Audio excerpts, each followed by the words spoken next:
Assalamualaikum warahmatullahi wabarakatuh.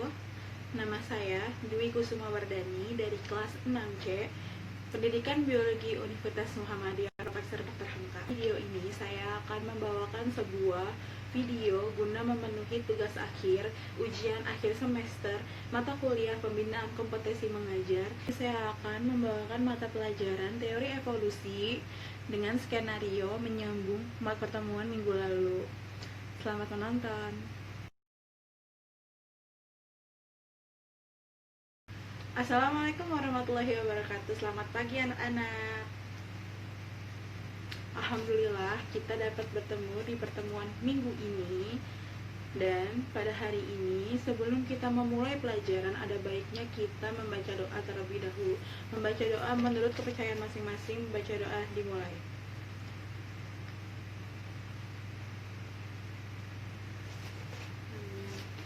Nah, setelah itu Ibu akan mengisi daftar hadir terlebih dahulu supaya Ibu tahu siapa yang kira-kira hari ini tidak hadir dan absen di mata pelajaran Ibu. Buat yang namanya Ibu panggil, tolong angkat tangannya dan berkata hadir ya. Iya, Bu. Alifah, hadir Bu. Bunga, hadir Bu.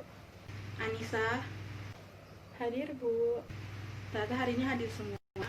Maka dari itu kita akan melanjutkan pelajaran teori evolusi lagi seperti minggu kemarin, namun bedanya kali ini kita membahas subbab yang lain, oke? Pada minggu lalu Ibu sudah membahas tentang teori evolusi, di mana ada suatu teori yang dikemukakan sebagai bukti bahwa makhluk hidup berasal dari siapa yang tahu? Kalau tahu, Ibu akan kasih nilai plus atau nilai tambahan karena kalian sudah mengingat materi minggu lalu. Ada yang bisa? Silakan angkat tangan dan langsung jawab, oke? Oh iya, silakan Anissa. Minggu lalu kita sudah belajar kalau misalnya makhluk hidup berasal dari makhluk hidup juga, Bu. Jadi pada minggu lalu kita sudah belajar tentang teori evolusi, di mana ada teori yang dikemukakan bahwa makhluk hidup berasal dari benda hidup, dan dimana juga ada yang mengusulkan sebuah teori yang berkata bahwa benda hidup berasal dari benda mati. Tapi dikarenakan adanya sebuah penelitian yang menghasilkan sebuah hasil pengamatan, maka diputuskan bahwa makhluk hidup berasal dari benda hidup juga, bukan dari benda mati. Oke? Nah, pada hari ini Ibu akan membahas subbab teori evolusi yang lain. Tapi sebelum memulai pelajaran nih, Ibu ingin bertanya, siapa yang terakhir kali pergi tamasya atau wisata dengan keluarga itu ke kebun binatang? Saya, Siapa Bu. ya? Saya juga. Ternyata kalian rata-rata pergi ke kebun binatang ya. Ketika di kebun binatang, kalian melihat banyak sekali hewan-hewan dengan berbagai macam bentuk hewan. Ada yang melata, ada yang punya kaki 4, punya kaki 2, punya sayap, segala macam. Apakah terpikirkan oleh kalian kenapa mereka semua itu berbeda-beda? Dan apakah ada salah satu hewan yang mengganjal di benak hati kalian, seperti wah, kenapa ya hewan itu seperti itu sedangkan hewan lain tidak? Apakah ada? Saya, Bu, terakhir kali ke kebun binatang, saya memperhatikan kenapa kulit zebra tuh warnanya putih hitam, dan itu simetris, sedangkan hewan-hewan lain tuh nggak ada yang seperti itu, Bu. Oke. Kira-kira selain bunga nih, ada lagi gak sih yang lain? Saya, Bu. Oke, iya, silakan Anissa. Pas saya ke kebun binatang, di sana saya lihat zebra. Tapi yang lebih bikin saya heran itu jerapah, Bu. Kenapa leher jerapah bisa panjang banget, sedangkan hewan-hewan lain tidak ada yang sepanjang jerapah.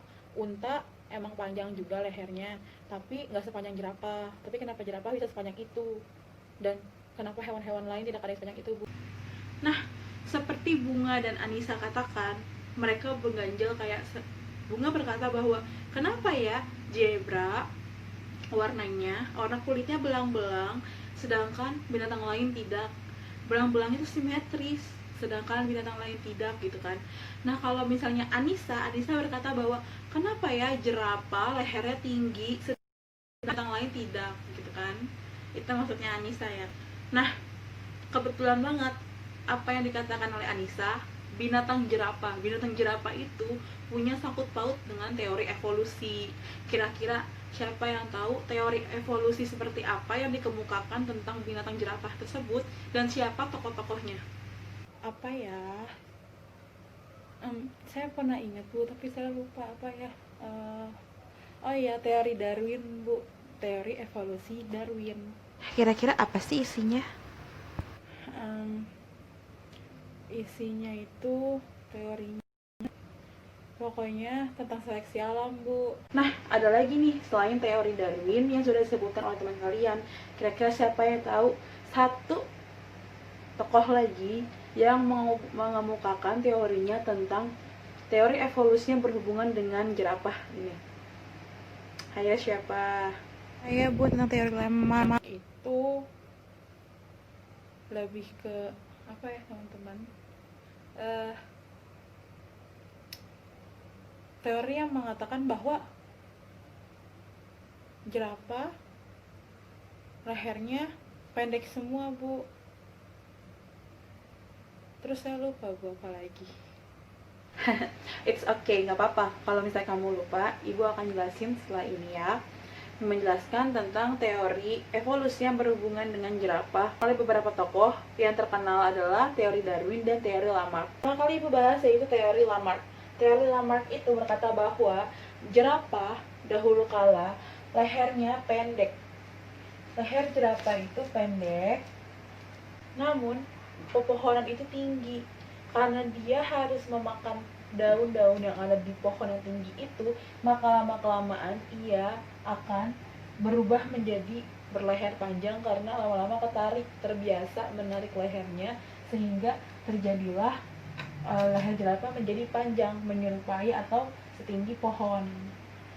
Nah, hal tersebut tidak hanya terjadi pada satu spesies saja, tetapi setelah jerapah yang awalnya berleher pendek dan berubah menjadi berleher panjang karena terbiasa untuk memakan daun-daunan, dia menikah dengan jerapah lain, hingga akhirnya melahirkan sebuah jerapah yang tetap berleher panjang.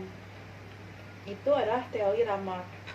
Nah, yang kedua itu adalah teori Darwin, di mana Darwin dulu berkata bahwa dahulu kala jerapah itu ada yang berleher pendek, ada pula yang berleher panjang. Namun karena terjadi seleksi alam, jerapah berleher pendek ini lama-lama akan mati karena ia tidak dapat menggapai tingginya daun yang ada di atas pohonan.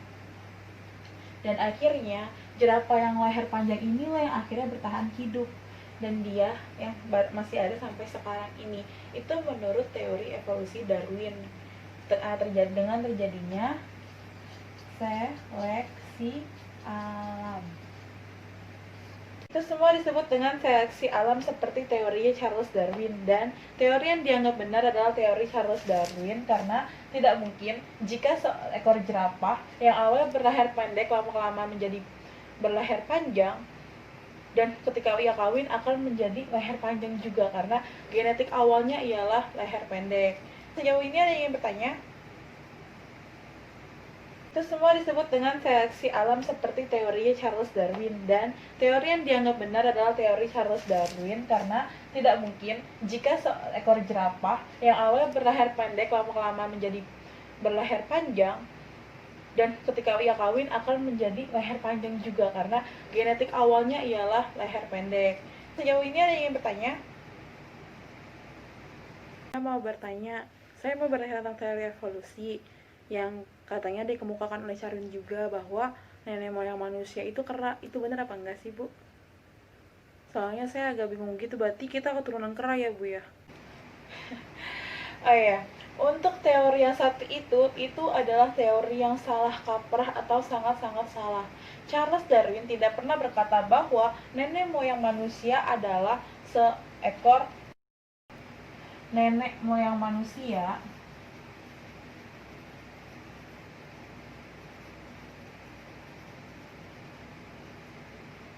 sama dengan kera, itu tuh teori evolusi yang sangat salah. Maksud dari Charles Darwin itu bukan nenek moyang manusia yaitu kera, bukan, namun bentuk tulang benulangnya itu mirip dengan kera. Nah, lanjut lagi, ada lagi yang ingin bertanya. Kalau misalnya hewan-hewan yang dilindungi seperti badak bercula satu dan lain-lain itu, apakah itu termasuk karena faktor seleksi alam, Bu? Termasuk yang ada di penangkaran atau di penangkaran X1 dan X1 gitu, Bu? Apakah itu termasuk seleksi alam hingga akhirnya mereka punah atau gimana, Bu? Itu tergantung ya. Kalau misalnya badak bercula satu itu punah bukan karena dia mengalami seleksi alam. Badak bercula satu tidak mengalami ini, tapi badak bercula satu itu diburu hingga akhirnya ia langka. Seperti contoh lainnya itu ada macan tutul Jawa dan harimau Jawa. Harimau Jawa sekarang sudah punah, tapi itu semua bukan karena seleksi alam. Harimau Jawa punah karena adanya fragmentasi lahan atau hutan yang menyebabkan ia kehilangan tempat tinggalnya dan dia tidak bisa beradaptasi dengan lingkungan baru. Maka dari itu, teori evolusi juga membahas tentang adaptasi. Harimau Jawa tidak bisa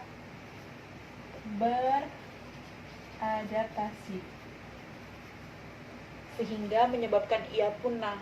Maka dari itu, terutama pemerintah Indonesia mengambil tindakan kepada macan tutul Jawa untuk menghindari kepunahan tersebut, untuk menghindari hal yang sama yang terjadi pada harimau Jawa dengan cara membawa macan tutul Jawa yang sudah terancam punah dan masuk ke dalam binatang yang dilindungi sesuai dengan peraturan pemerintah, ia akhirnya diletakkan di dalam konservasi ex situ di berbagai daerah di Indonesia, terutama ada di Ragunan ya, ini yang terdekat dari kita.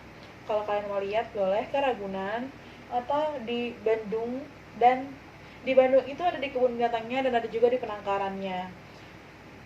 Nah, ini bukan termasuk punah karena seleksi alam, tapi karena fragmentasi lahan atau hutan yang akhirnya membuat mereka tidak bisa beradaptasi dengan lingkungan baru karena lingkungannya terlalu sempit dan mereka bingung mencari makannya dengan cara apa gitu. Sama seperti tadi, jika di teori Darwin ini yang pendek ini tidak bisa, yang pendek ini meninggal atau mati karena ia tidak dapat menggapai makanannya. Kalau hewan atau manusia sekalipun tidak makan, maka ia akan kelaparan lama-lama akan meninggal atau mati. Hingga akhirnya pada teori Darwin, si jerapah, karena si jerapah mampu melewati seleksi alam. Sejauh ini ada lagi yang ingin bertanya? Tidak, Bu. Untuk penutup mata pelajaran hari ini, Ibu nantinya akan membagikan sebuah tugas kepada kalian. Tugas dikerjakan di rumah pastinya. Ibu akan bagi 2 kelompok yang terdiri dari 5 orang untuk membuat suatu animasi tentang teori evolusi ini yang bisa digunakan sebagai resume biar nanti pas ulangan akhir semester tidak lupa akan materi teori evolusi ini. Sekali lagi Ibu tanya, tidak ada yang ingin bertanya sebelum Ibu menutup pelajaran pada hari ini? Tidak, Bu. Oke, baik. Kita cukupkan pertemuan pada hari ini.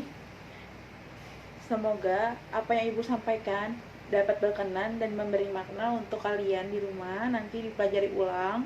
Jangan sampai lupa karena teori evolusi ini keluar di ulangan akhir semester nanti. Kita dikit lagi akhir semester karena setelah ini ada bab bioteknologi yang akan dibahas lagi. Setelah itu baru kita ulangan akhir semester. Sekiranya tidak ada yang ingin bertanya, Ibu cukupkan pertemuan kita hari ini. Wassalamualaikum warahmatullahi wabarakatuh.